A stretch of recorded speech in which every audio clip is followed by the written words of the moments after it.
Alamu dai shirin labari na satin da ya gabata ya fi gagarumin kidimta al'umma da kuma kafuwar yayin da al'umma suke ta Allah ya kawo su ranar Juma'a domin ganin sabon shirin. Shin ta za ta kaya tsakanin Alamin da kuma Alhaji Faruk sakamakon dubbannin al'umma dai sun shiga cakwakiya da kuma rudani yayin da aka yi wa Sani Sadiq wato Alamin ta yin naira miliyan 10 da ya sayar da soyayyarsa ta Maryam, amma kuma ya ki sai kuma bayan an ɗaura aure da kayanin da aka tarar sai kuma aka kira waya aka zo aka ɗauki amarya aka yi ta wani ƙarerin gida. Ku dai sai ku gyara zama tsaf da kuma biyo mun kallon cikakken irin yadda za ta kaya a cikin shirin labari na wanda Aminu Sera shine dai mai bada umarni. Amma dai masu sauraron mu kafin dai mu tsunduma, idan wannan shine farkon zuwan ku wannan tasha, sai dai mu so da ku danna mana subscribe da kuma danna mana ƙararrawar sanarwa kamar haka.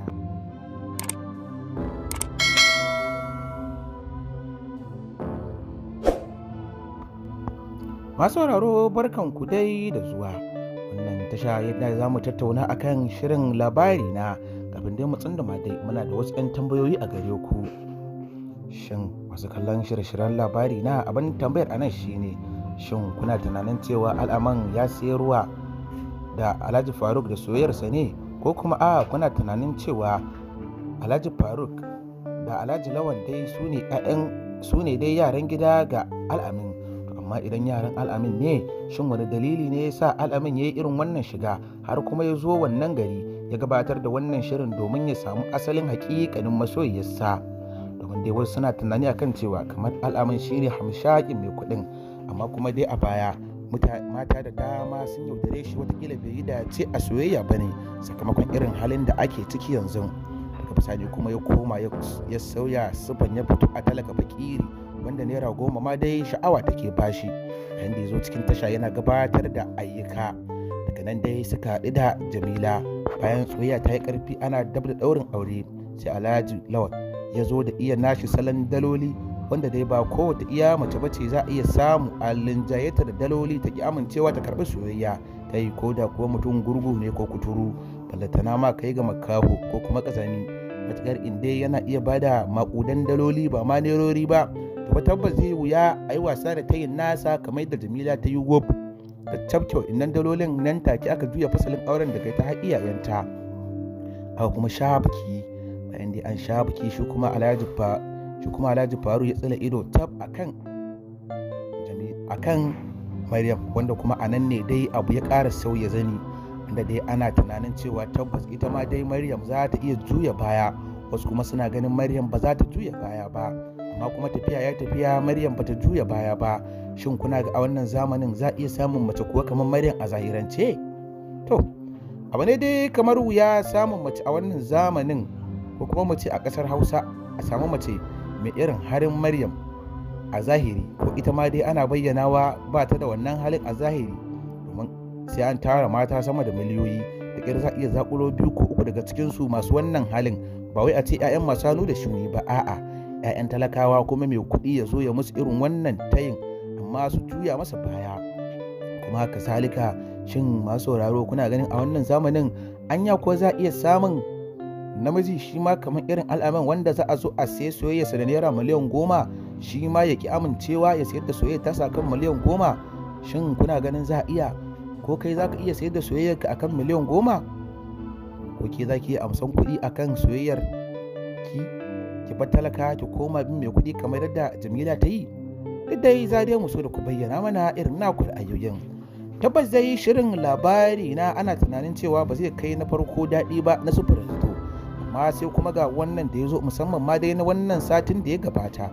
yayin matuƙar gagarumin gigita al'umma, yayin da wasu ma suke Allah ya kai su sati mai zuwa domin a sanya musu, wasu kuma har magana ma suke yi Aminu Sera ya faɗa kuɗin da zai samu a YouTube ɗin a biya shi domin ya sanyo labari na ci gaba, domin kowa ya kafi ya gaya za ta kaya. Shin Al'amin dama hamshakin mai kuɗi ne, ko kuma a'a sayar da soyayyar tasa ta yi? Duk da dai sayar da soyayyar tasa za ta yi matuƙar wuya, domin an hasko mana dai an ta yi soyayyar a naira miliyan 10 amma ya yi fatali da miliyan 10. Masu ringila suke masa ƙorafi akan ya musu wasa da dama. Sai kuma kwatsam bayan an ɗaura aure aka ga kuma aka riske wata sabuwar cakwakiya.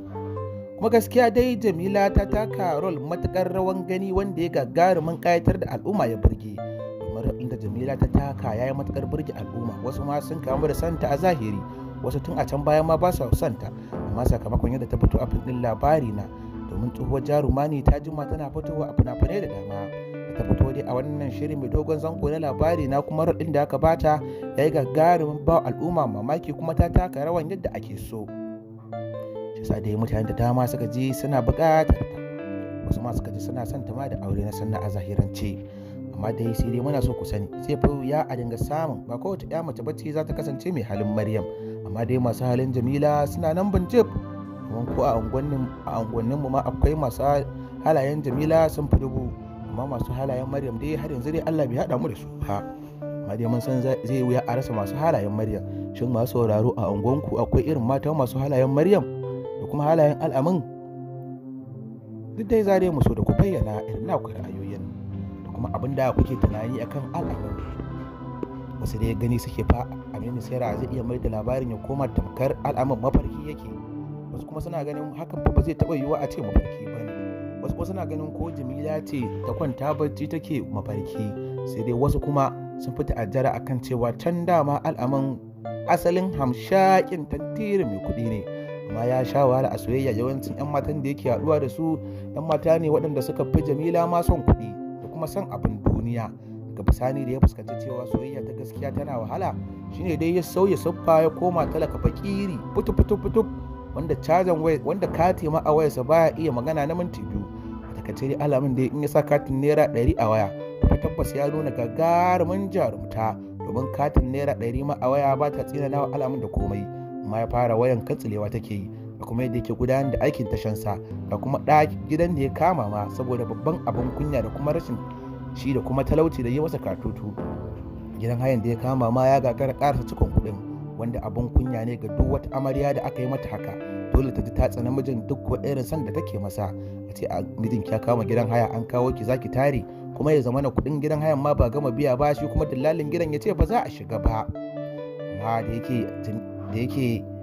ita Maryam ta fito ne yar kirki, kuma kazalika san Al'amin take da gaskiya kuma tausayin sa, yasa ta kira mahaifiyarta a waya kan a kawo mata kuɗi za ta cika ta biya wannan kuɗin. Da dai muna ganin a wannan zamanin fa ko da za a samu wannan macen, Allah dai ba sa karewa, amma dai yana matukar wuya a samu mace mai irin halin Maryam a zahirance. Amma masu irin halin Jamila su suka fi yawa. Duk dai za mu so da ku bayyana mana irin naku ra'ayoyin akan abubuwan da kuke tunani game da shirin Labari Na, da kuma shin wancan shirin Labari Na su Firisdo da kuma wannan shirin Labari Na Al'amin wanne ne dai ya fi kayatar da ku da kuma burge ku da kuma sanya ku nishaɗi.